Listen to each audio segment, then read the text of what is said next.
Un État islamique proclamé dans le nord du Mali. La rébellion Touareg et les islamistes du mouvement Ansar ad-Din ont annoncé samedi leur fusion dans la région de l'Azawad, qu'ils contrôlent depuis 2 mois.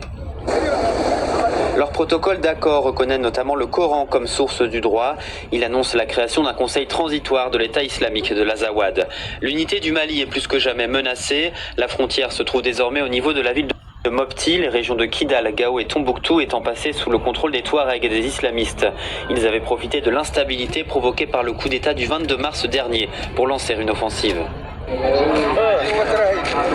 L'inconnu réside désormais dans le rôle joué par Al-Qaïda au Maghreb islamique dans l'Azawad. Ses représentants sont réunis depuis jeudi avec les responsables d'Ansar ad-Din à Tombouctou pour évoquer leurs relations futures. La restauration de l'intégrité territoriale du pays s'annonce bien difficile pour les autorités maliennes de transition.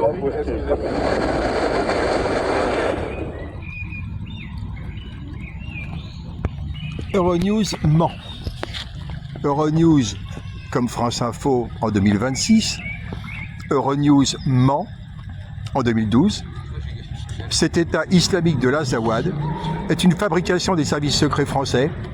Ces gens, en Sardine, MNLA, ont été recrutés par le Quai d'Orsay en août 2011.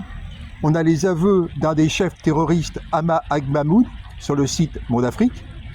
On a les mêmes aveux de Hama Ag-Mahmoud, des réunions à Genève avec les services secrets pour préparer l'offensive. Rincourt, le ministre adjoint, s'est fait piéger et a avoué lui-même des réunions en décembre 2011 pour préparer bien évidemment l'attaque du 17 janvier 2012 pour créer cet État islamique de l'Azawad. Actuellement, on vient d'apprendre par RTL, Georges Malbruno, hier, que des instructeurs ukrainiens venant de la Légion étrangère française ont aidé les terroristes au pilotage de drones. Et donc, l'argent que la France donne à l'Ukraine sert actuellement à installer Al-Qaïda au Mali. C'est une abjection totale. Les Français, pour stopper le terrorisme au Mali, n'ont plus qu'une seule solution, une révolution pour chasser Macron, et donc désigner des délégués révocables 1 pour 25, désigner des magistrats honnêtes, parce que les magistrats au sommet de la pyramide sont des voyous qui, en 2012, en 2013, ont laissé la France, les services secrets, protéger, financer Al-Qaïda, financer des terroristes. Par exemple, les 20, 30 ou même peut-être 45 millions offerts à Iyad Ag-Ghali fin octobre 2013 était une commande de l'Élysée pour que ce terroriste fasse une OPA sur Al-Qaïda et en devienne le chef au service de qui? Au service de la France-Afrique, puisque en coulisses, il y a Bolloré et tous les vautours esclavagistes qui profitent des salaires à 50 € versés aux Africains.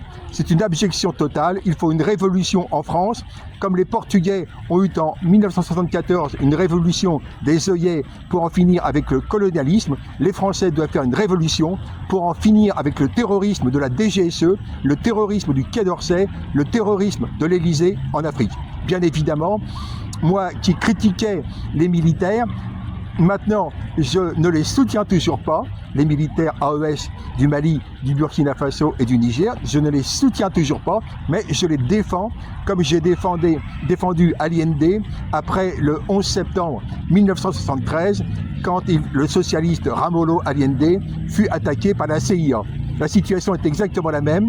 Des militaires zigzagants et qui n'ont rien retenu d'important de l'héritage de Thomas Sankara sont au pouvoir, mais ils sont attaqués par une bande de voyous criminels téléguidés par la France, les services secrets, avec derrière l'ombre des USA bien évidemment.